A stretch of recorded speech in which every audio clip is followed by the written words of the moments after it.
Hi friends, Krista here. Thanks for stopping by Books and Jams. Today we are going to talk about my August TBR, and I'm doing things a little bit different this month.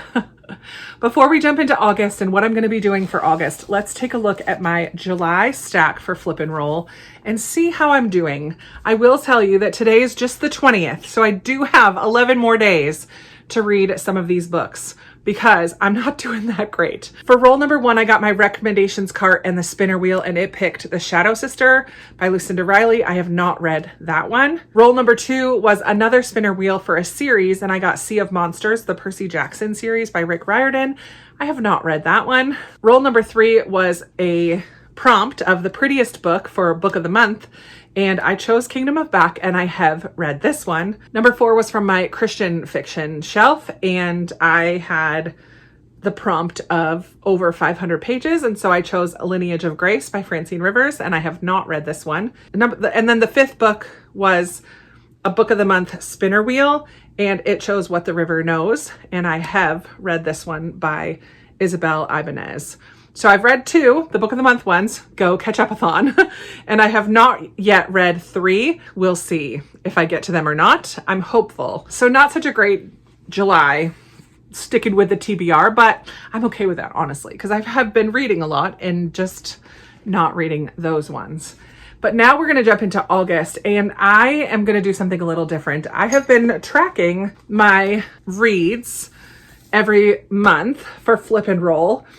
And what I've noticed is that I've not been getting a number 5 very often, and a 5 is for my gifted shelf. And one of my reading goals for the year is to read all books gifted in 2025.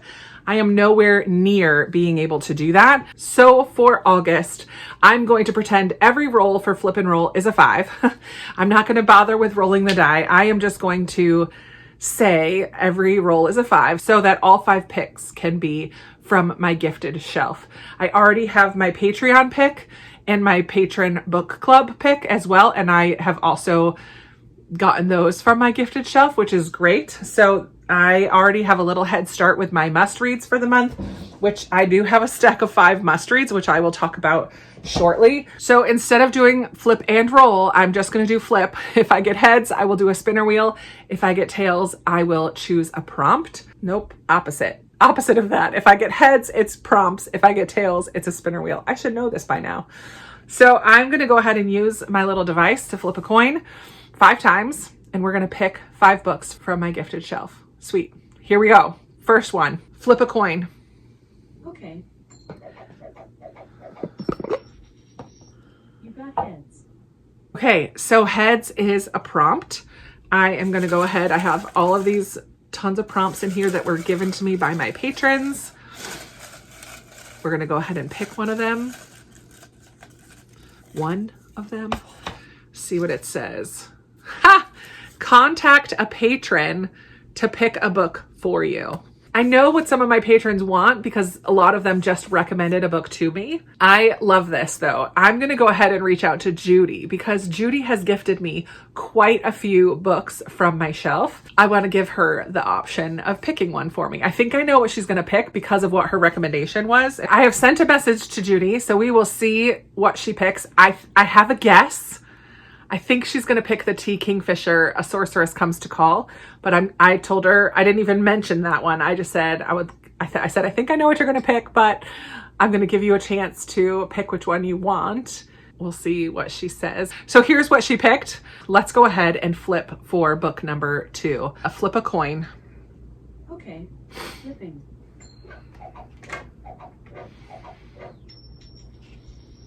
It's tails. Tails is a spinner. I get excited about a spinner wheel, not gonna lie. Here is the spinner that I made finally for gifted books, and it looks like I have 35 on here, which might not be quite right, but I have them alphabetical. I don't want to keep them alphabetical, so I'm gonna shuffle a couple of times. 1, 2, 3, and then we're going to spin and see what we get.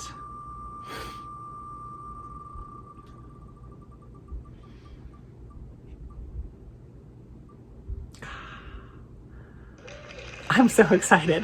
Hold on. That is very exciting. I got Eddie Winston is Looking for Love by Marianne Cronin. I really loved her book, The 100 Years of Lenny and Margot. This is going to be about an elderly gentleman looking for love. He's 90 years old. He has lived and he has loved, but he has never been kissed. Tell me that that doesn't sound like a Christmas book. Holy moly. Looking forward to follow Eddie, a true gentleman and an incurable romantic. He spends his days volunteering at a charity shop where he sorts through the donations of the living and the dead, preserving letters and tokens of love along the way. And it's here that he meets Bella, a chaotic young woman who at 24 years old has just lost the love of her life. When Bella learns that Eddie is yet to have his first kiss, she resolves to help Eddie finally find love, sparking an adventure that will take them to unexpected places and, they hope, bring Eddie Winston to the moment he has waited for all of his life. A tale of friendship and hope that reminds us that those we love are never forgotten and it's never too late to try again. This just sounds so good. I love a multi-generational or a cross-generational friendship. I love an elderly main character, and I'm very excited that this is the pick. So that is book number 2. Let's go ahead and flip for number 3. Flip a coin. Okay.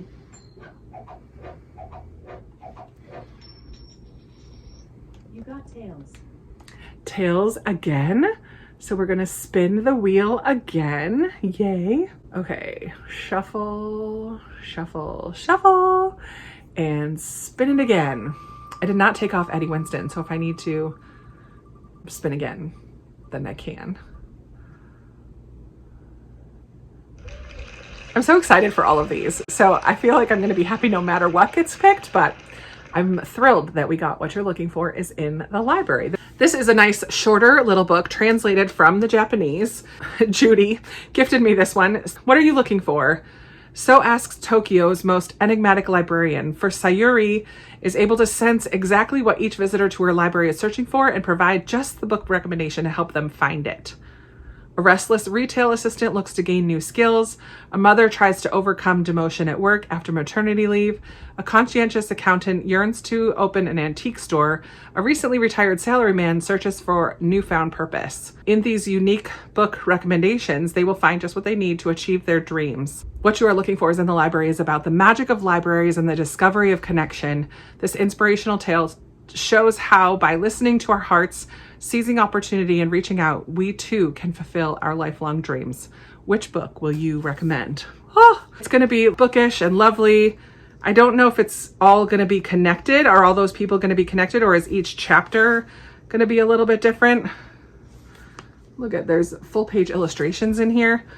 I think each chapter follows a different person from what I can see here. So 4 or 5 chapters just of different people finding what they need in the library. I'm excited. That is book 3. Let's go ahead and flip the coin for book 4. Flip a coin. Okay.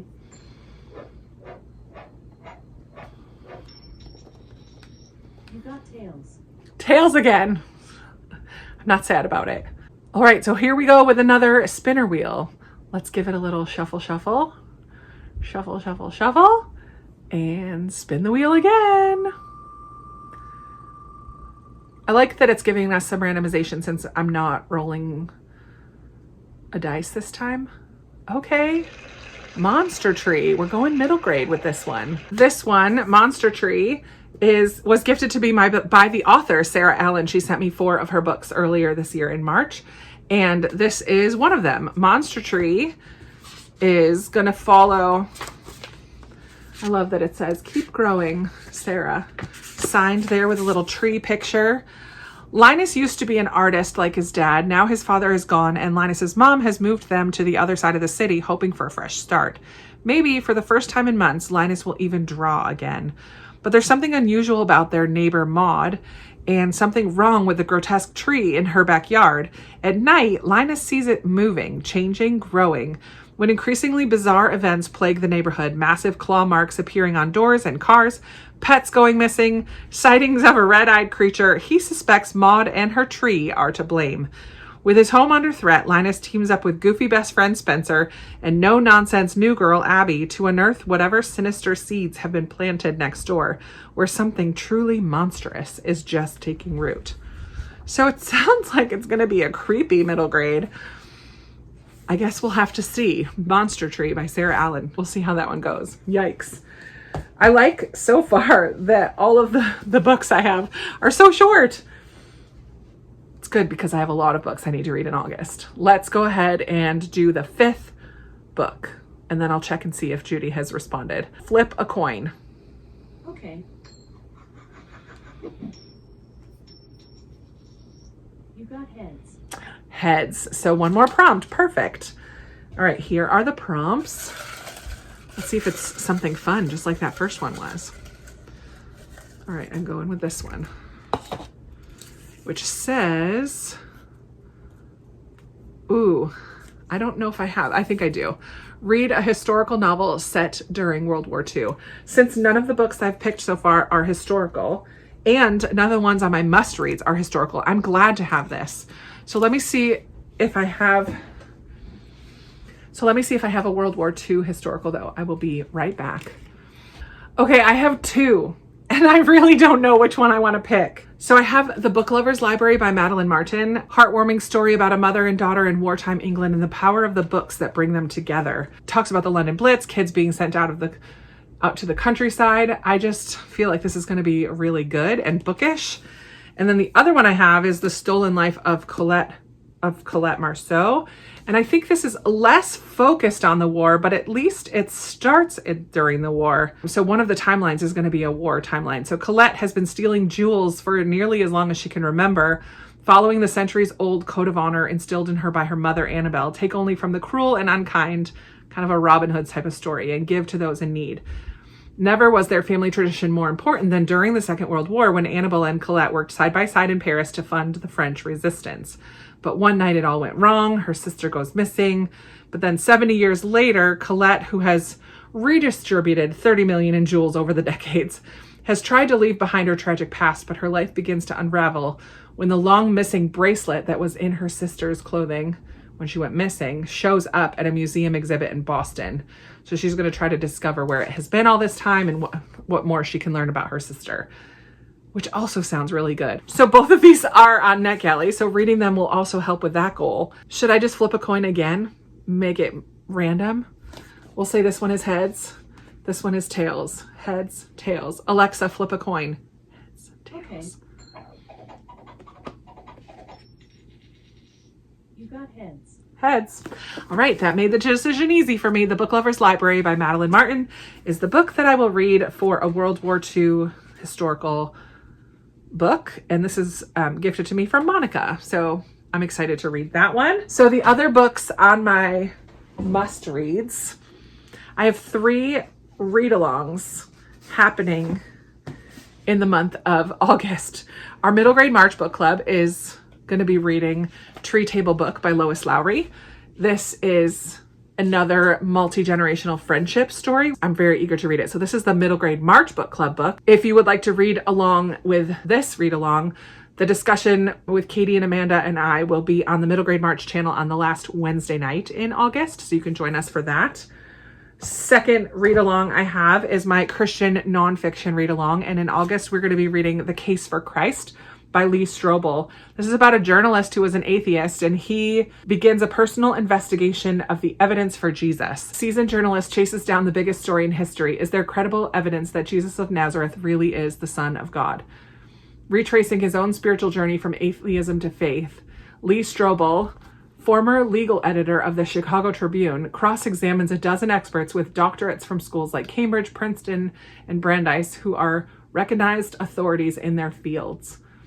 So he challenges these experts with some tough questions, and this is where he compiled all of his findings. So this is going to be a really interesting, almost apologetics type of a book, and I would love for you to join in. We will be having discussions for this on my channel on Sunday afternoons. If you have a channel and you would like to be on screen live with me for those book club discussions, I would love to have you. This is going to be a really good one. It's an older book and one that's been on my shelves for a really long time, and I'm very eager to read it. The third read along is Sarah and I's read along of the Ember and the Ashes series. This is book 3, A Reaper at the Gates. And this is going to continue to follow Laya and Elias and Helene and their adventures. This is a YA fantasy, and so far I feel like people have really been enjoying this series, and I appreciate those of you who stepped out of your comfort zone to jump in and try something different, and I hope that it's paying off for you. But this is our book for August, and as far as I know, we haven't talked about the official date. It'll be right at the end of the month. I think the 31st is a Sunday. It might be that Sunday night that we're going to have our discussion for this one. And then my Patreon book club book for August is going to be Everyone in My Family Has Killed Someone by Benjamin Stevenson.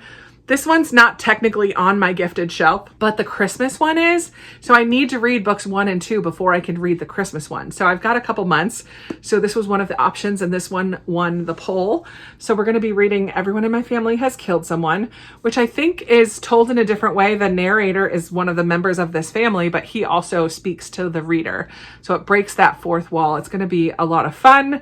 I think it's my sweet spot of a humorous murder mystery. It's going to have some humor mixed in, some lightheartedness to it, I hope. So I'm looking forward to reading this one.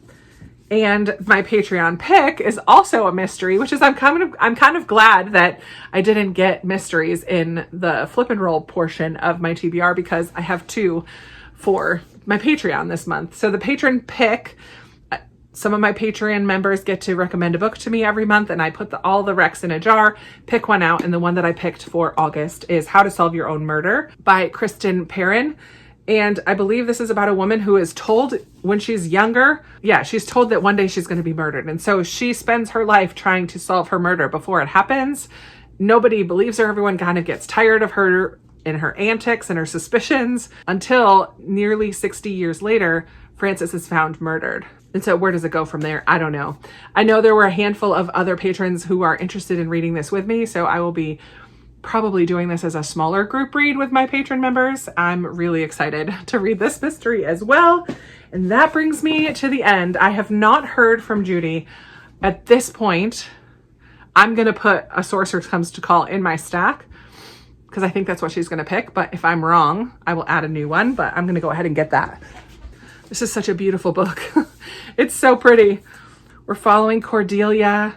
Their house doesn't have any doors between rooms. There's no secrets in this house. Her mother doesn't allow Cordelia to have a single friend, unless you count Falada, her mother's beautiful white horse. The only time Cordelia feels truly free is on her daily rides with him. But more than simple eccentricity sets her mother apart. Other mothers don't force their daughters to be silent and motionless for hours, sometimes days on end. Other mothers aren't evil sorcerers. What? As her mother's plans darken, she must decide how to face the woman who raised her to save the people who have become like family. Oh, that sounds so good. I'm excited. I hope this is what Judy picks. We'll see if I'm right. So here's my full August stack. It doesn't look too bad, honestly. There's a couple of middle grades in there, some mysteries in there, a fantasy, nonfiction, another fantasy, a couple bookish books here, creepy book. There's a lot of variety in here.